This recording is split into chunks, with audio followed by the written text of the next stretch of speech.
Absolutely. Got a couple features here we're going to cover. We're just going to go down the line, really. Some of the basic features. So last time we covered how to program your stations on the controller. So here I am on the dashboard. If you guys recall, I'm going to go ahead and jump into our demo unit here with our virtual controller sitting in our office in Novato. And we're just going to go down the line here, couple few features here. We'll start off with how to suspend your controller. So last time we were here, we created these stations here with our 3 different methods. Now we're going to go in how to continue with the controller setup. First thing is understanding how to suspend your controller. So a controller suspension, if for whatever reason you need to turn off your controllers, make sure there's no irrigation for a set period of time. The Jain Unity controller gives you a nice option where you can pre-program an automatic stop and resume date for your watering in advance, right? So your contractor or your property manager doesn't have to go to the controller the day of that they need to suspend a controller. If they know a week or 2 weeks, even further out, that they need to turn the control off for a few days, maybe for a private event or for construction, they can go ahead and do that. Yeah, hey, Danny, I just want to mention a couple things. One, I've got the chat and the Q&A open, so as people are watching along, please feel free to ask your questions in the chat or the Q&A, and I'll pass those on to Danny. We're really excited and lucky to have Danny taking us through this journey today on the Jain Unity controllers. He does a lot of training with our contractors, both in the field and our users over the phone.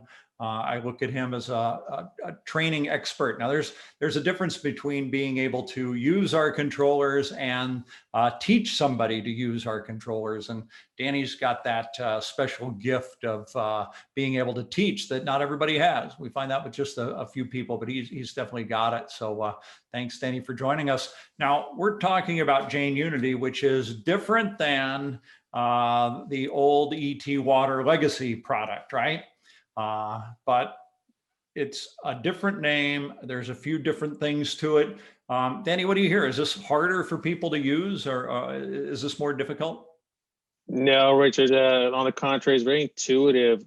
We've actually seen a large number of new customers with the new platform, as well as our existing. And the one thing that I keep hearing is, hey, this looks pretty simple. Even before we get a chance to set up some formal training with them, they will say, hey, you know what, let me take a spin at this, see if I can figure it out on my own. And 9 times out of 10, they do that. And then they say, hey, I'll give you a call if I need help. So very simple. We cleaned it up, got a lot of the clutter out of the way. Some of the help menu has been just refreshed and made it a lot simpler, a lot easier on the eyes to navigate. Yeah, that's great to hear. What I think is it's the same legacy software with additions. The basics stayed the same and a lot was added to it, like things like predictive analytics for weather, right? Not just looking at ET data behind us, but what's happening forward too. And of course, doing an hourly calculation on ET instead of just looking at something on a daily or historical basis. Correct. Yes. Some of those key features, some of the more advanced features that some customers really like, knowing having that visibility on that ET total, knowing that it's live and constantly updated daily, hourly, like you said, really gives a lot of customers a lot more peace of mind, knowing that they can always go on here and compare their schedules with that ET data throughout the day. Right. So. Okay, cool. So the first thing you're going to show us, I think, is how to set up flow sensing. Is that right? Yeah, we can jump to flow sensing. One of the nice features, if you're not aware what a flow sensor is and how critical it can be for an irrigation system, really a flow sensor, if installed and paired with the smart controller, that's kind of your eyes and ears of the system. So literally having somebody who monitors that line flow 24/7. So the flow sensor is monitoring it. Our controllers reporting and seeing all the information and reporting back to our servers and sending out alerts as needed. Maybe an unscheduled flow, something got stuck open, or maybe a main line broke. But if you have a flow sensor, very excellent addition to any controller, really. Yeah. So, okay. So if I do have a high flow situation, that valve will be turned off and I'll be alerted. Is that right? Correct. Depending on your configuration of your, if you have a master valve, our system can turn this water supply off to the irrigation and preventing that water loss Yeah. and landscape damage potentially. And then I have a quick question here from one of our viewers. So I appreciate the interaction already. How do you clear alerts when you get Uh, them?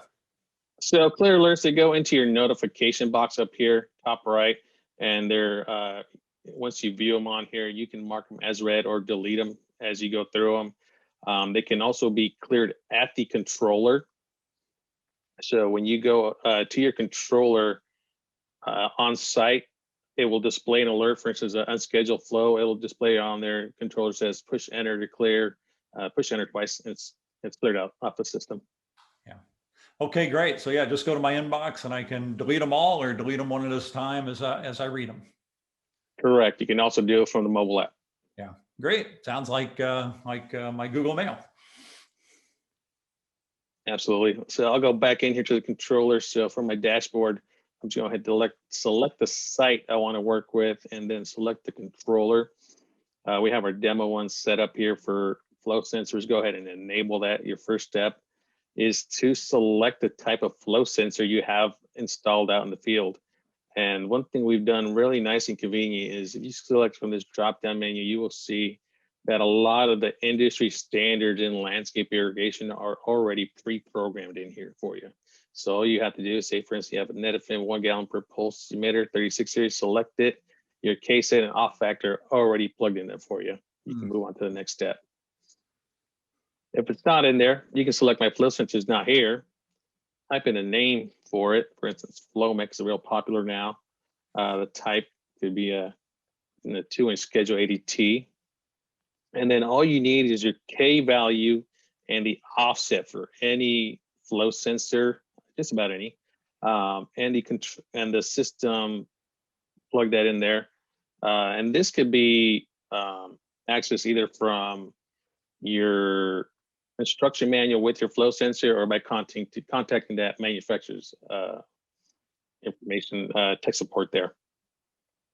And then you just go ahead and continue. Yeah, so that definitely, you read my mind there. If I don't know what those values are, where do I get it? And it'll be on the manufacturer's information is the best place to get that. Correct. So go ahead and continue. This is not the correct one for that one. So we'll just go ahead with the preset one here, data industrial or common. We'll go ahead and continue. And the next thing you'd want to set up is your flow threshold. So this is the key component to setting up your alerts in the system. So this is when the controller on the report flow that is over normal. So this would trigger a high flow alert. The bottom one would trigger a low flow alert. So your high flow, one of the standards we kind of set up is going with the 30% over and 30% lower than learned. So after the controller learns the flow for each individual station, it goes off a percentage. So say, for instance, you had a station that's 10 gallons per minute and it had a sprinkler break and it exceeded that 13 gallon because we're doing 30% here. If it goes over 30%, it's going to trigger an alert, automatically send an email to all the managers assigned to the system. So we'll go ahead with 30-30. And then if you have large stations, maybe 2-inch, 4-inch main lines with large rotors, with flowing 100 gallons per minute, you may want to bump that down to 10%, really tighten it up. Or if it's a really small drip zone, for instance, you might want to increase the flow, high flow threshold there. Next thing you want to set up is a leak threshold. So if you were to receive an alert from our system, unscheduled flow is anytime the controller does not issue a watering command. Maybe somebody opened up a hose bib on a normally open, fully pressurized line. This will trigger it for any unscheduled flow. Or you can also set up to only send an alert if it's over a certain GPM. So one of the things that's real common out there in irrigation is what's called a quick coupler key. It's a way for the landscapers to access water, maybe to hose down a patio or or a sidewalk, or sometimes they use that water supply to fill up their spray tank so they can go around and spray for weeds. Oftentimes customers on that normally open line will preset this to 15 or 20 gallons per minute, so they're not seeing that alert every time somebody opens up a hose bib or garden valve. Yeah, the one I always see too, Danny, on that is the baseball coaches. They always like to water after practice. And Correct. Got to hose it down or water it down to get that home field advantage, slow down the speedy runners on the infield. Last thing here is learn station flow. So there's two methods. One is the first one recommended here. Select this option. The controller will water each station for 5 minutes and learn the flow. The other option is learn the station flow when its scheduled watering is set to happen. Either option works great. I actually prefer the bottom one. Seems to generate your schedules, your water flows a lot quicker, especially if you have a fluctuating water pressure. Maybe you have a water pump that has a pump delay. You need to set that up so the system waits a few seconds before it starts letting flow. But again, either option will work great for you. And then hit finish, and that's it. That's how simple it is to set up a flow sensor in your system. So now if I go ahead and refresh my page here. so this is incredibly easy. And yeah, I had a question though that somebody has asked here. If I set up my flow sensing, and then maybe I added something to my zones, that my flow is going to be more now or less. Maybe I eliminated something. How do I get it to relearn? Correct. So you would go right back into your flow sensor option here on the controller level. And you can see here now this controller is going to warrant a special schedule to learn flows. All your information still stayed here. So this is always up here, and you're able to adjust any of these settings at any time. But say you were to add a station or change it, maybe you converted it from a turf zone to a drip station, pulled out those big sprinklers and running a lot lower volume. You just go down here and select learn selective flow rate. So you would select that station that you adjusted, and the system would relearn that flow next time it watered. Wow. So I can do it specific to the station. I don't have to do it for all of them. I can do it just for one. Correct. Not only that, you can disable some stations if you like. Say you had a small station. Sometimes customers set up a station that's for pump or pond fill. You can disable flow monitoring for that also. Okay, great.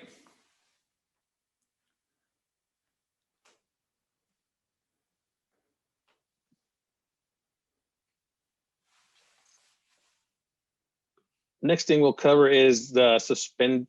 We touched on it a second ago. Being able to turn your controller off in advance for a prolonged period of time. We make it very simple. All you do is select the date you want it to suspend.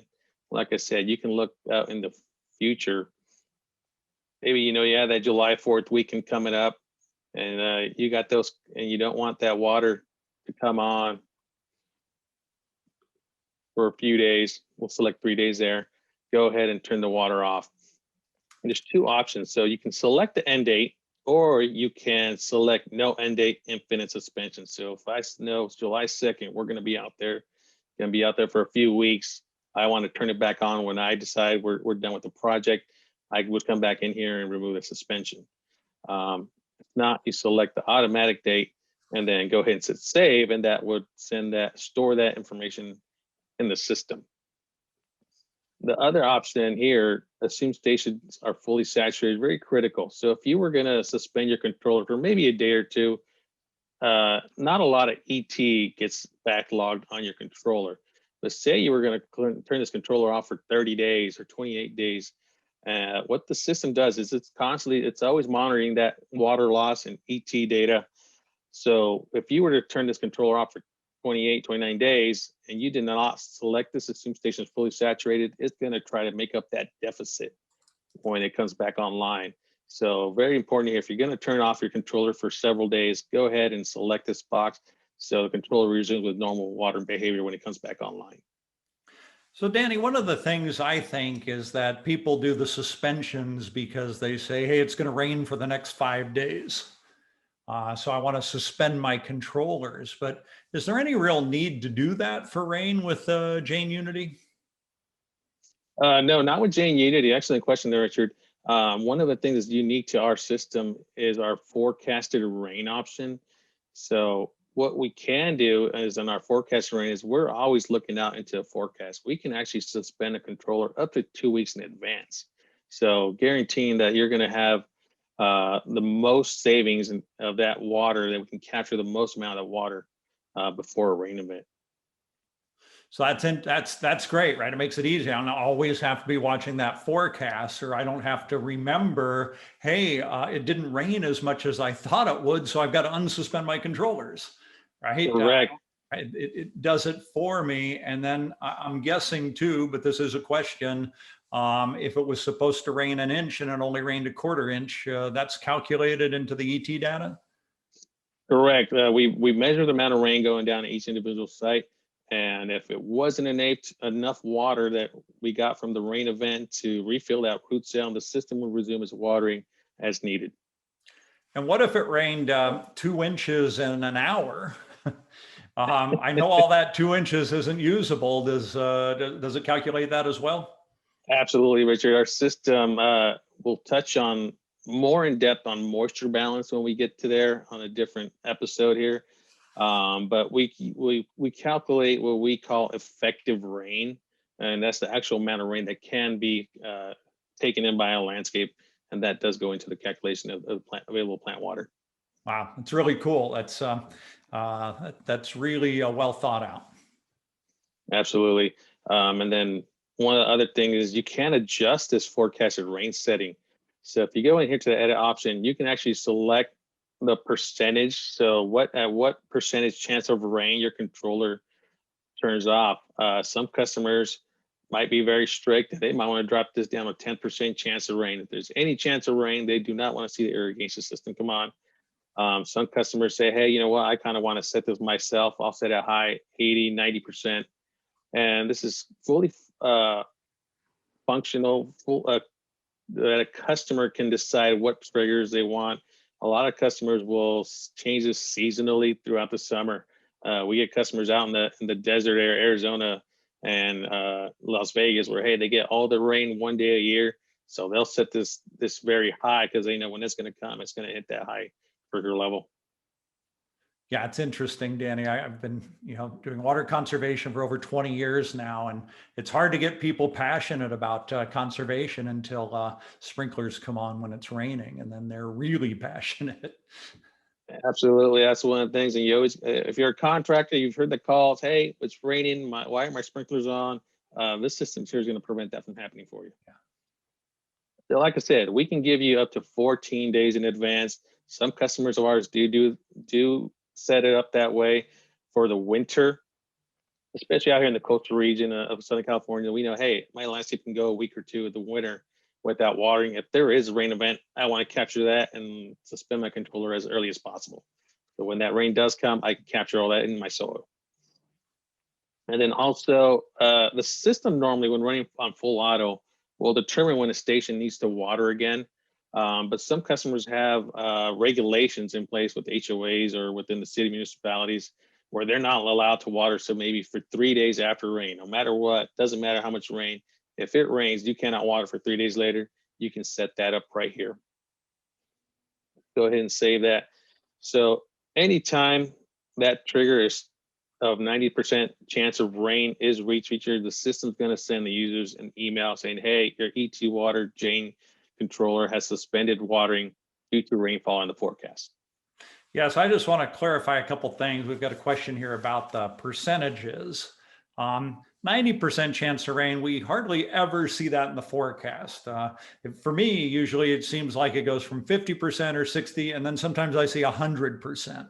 But again, whatever percentage you set, if it's a 10% chance of rain, controller is going off for X amount of days. Is that right? Or 50% chance of rain, it's going off for X amount of days.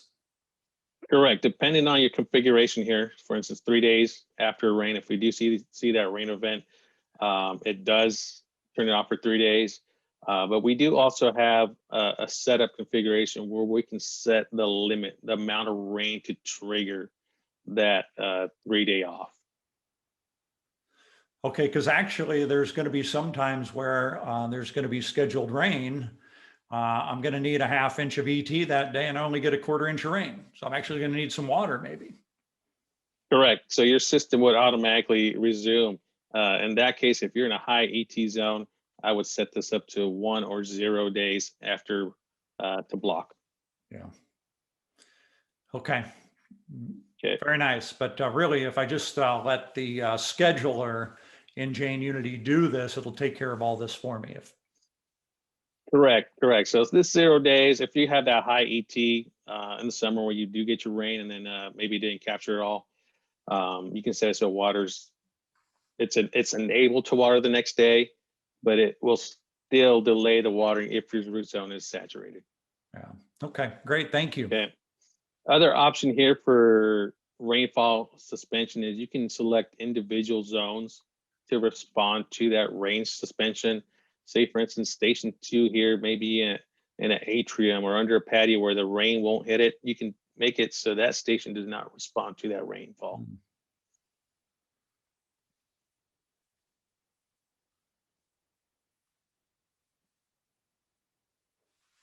Okay, next thing we're going to cover here is your block days.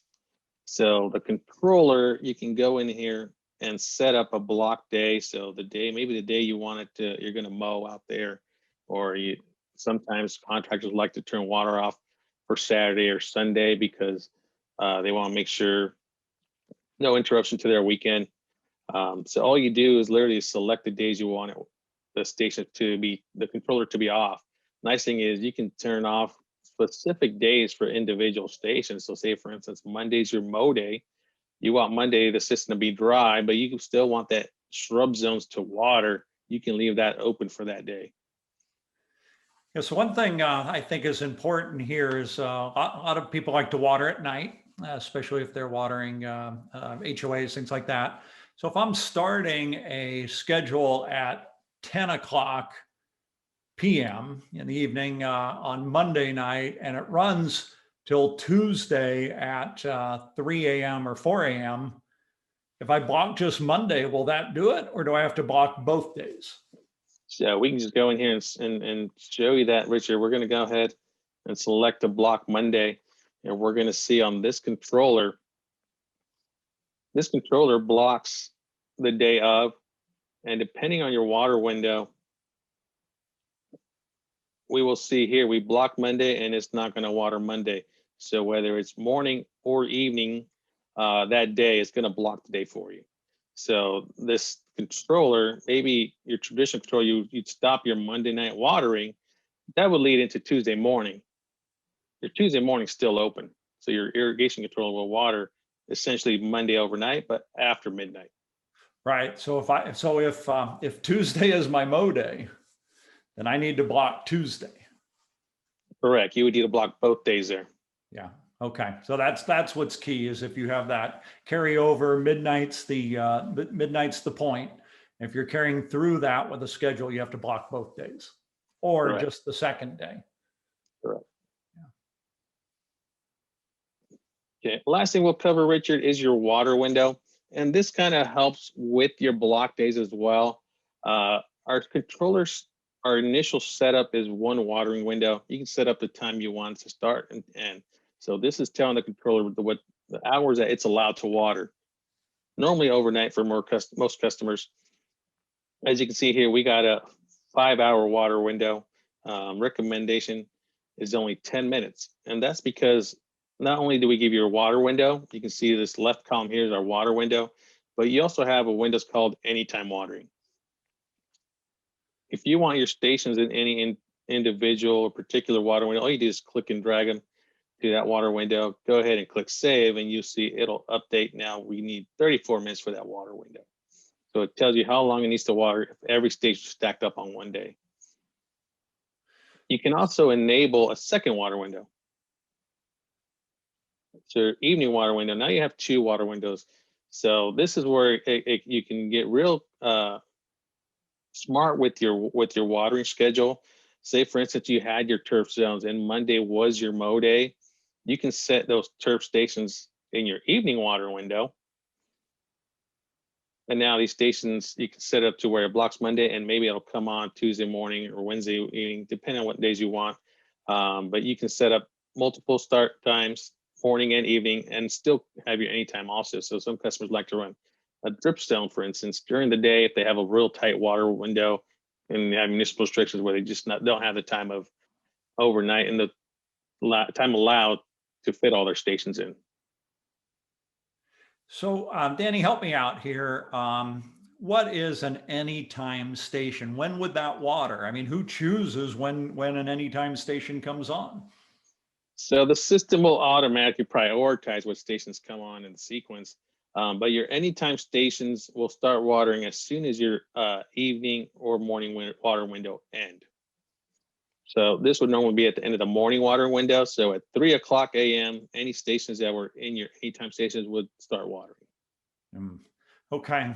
And then I heard too, or I was reading, I think on the website that Jain Unity selects the time of day in which ET is the lowest to water in order to eliminate water waste. Is that true? Correct. The system will water at the lowest point at ET, minimizing the evaporation factor. Yeah, fascinating. Okay, great stuff here.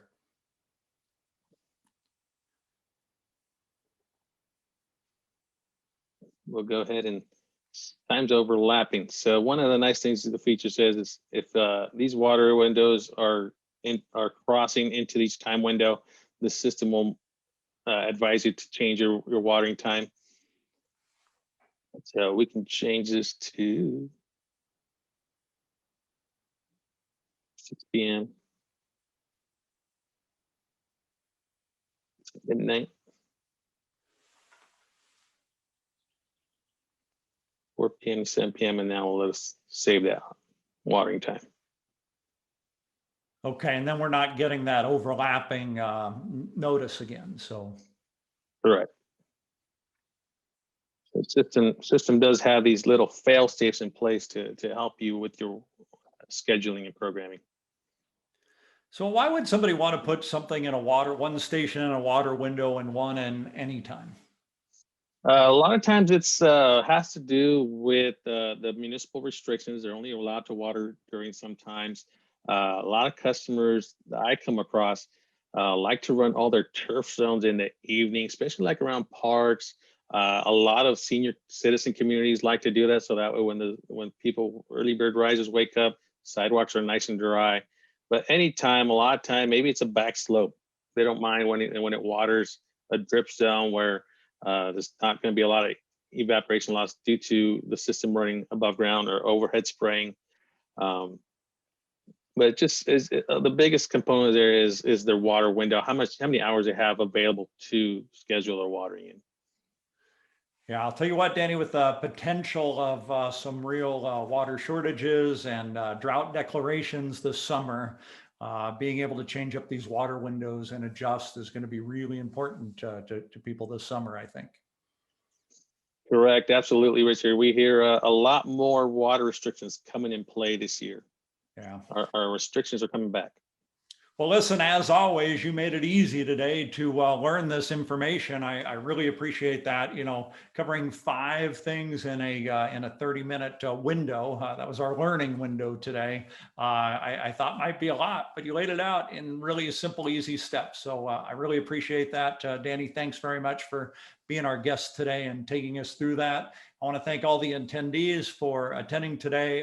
We appreciate your interest in water conservation and your desire to manage water responsibly and efficiently so that everybody benefits. So thank you for that. Remember, all our trainings are at jainsusa.com/trainings.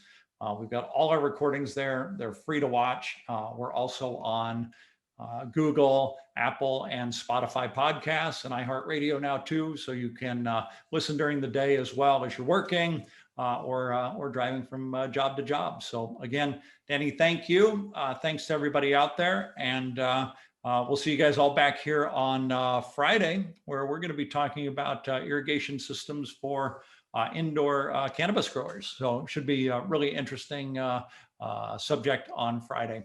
Thanks again, Danny. We'll see you in a few weeks for the next level of training. Thank you.